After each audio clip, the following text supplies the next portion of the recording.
Aujourd'hui, je vais te parler d'un truc pas très sexy, la bave d'escargot. Oui, désolé, mais c'est parce que j'aimerais t'expliquer le biomimétisme.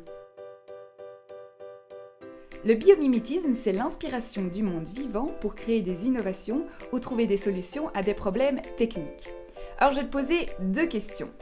Que t'inspire la bave d'escargot en termes d'innovation et le martin pêcheur? Allez, tu as quelques secondes pour innover.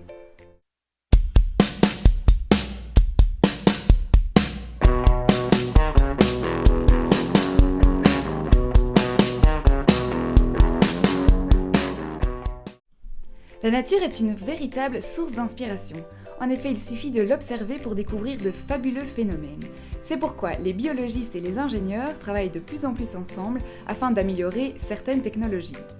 L'un des meilleurs exemples de biomimétisme est d'ailleurs le TGV japonais. En effet, le TGV japonais traverse de nombreux tunnels, et lors de son passage, il y avait une énorme perte d'énergie et de vitesse. Le défi était donc de savoir comment réduire cette perte. La solution est venue de l'observation du martin pêcheur. Lorsqu'on observe le martin pêcheur, lorsqu'il plonge pour attraper ses proies, on se rend compte qu'il n'y a quasi aucune éclaboussure et pas de perte de vitesse. Alors comment fait-il cela? C'est grâce à son bec hyper tranchant. On peut donc appliquer ce principe et la forme du bec tranchant à l'avant du TGV, ce qui rend ce TGV plus aérodynamique et il y a donc une moins grande perte d'énergie. Alors, as-tu trouvé le lien entre la bave d'escargot et le TGV japonais? Non, ne continue pas à chercher parce que cette fois-ci il n'y en avait pas. C'est juste que la bave d'escargot est un autre exemple de biomimétisme. En effet, la bave d'escargot, la substance, c'est une substance qui est créée à partir d'éléments naturels et à température ambiante. Elle est donc biodégradable.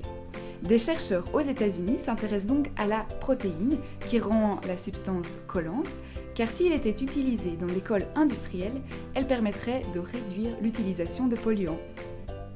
Pour te donner un dernier exemple de biomimétisme, savais-tu que le scratch ou le velcro était inspiré de la graine de la bardane?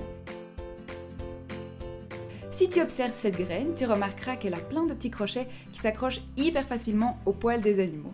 C'est ce qui a donc inspiré le velcro ou le scratch.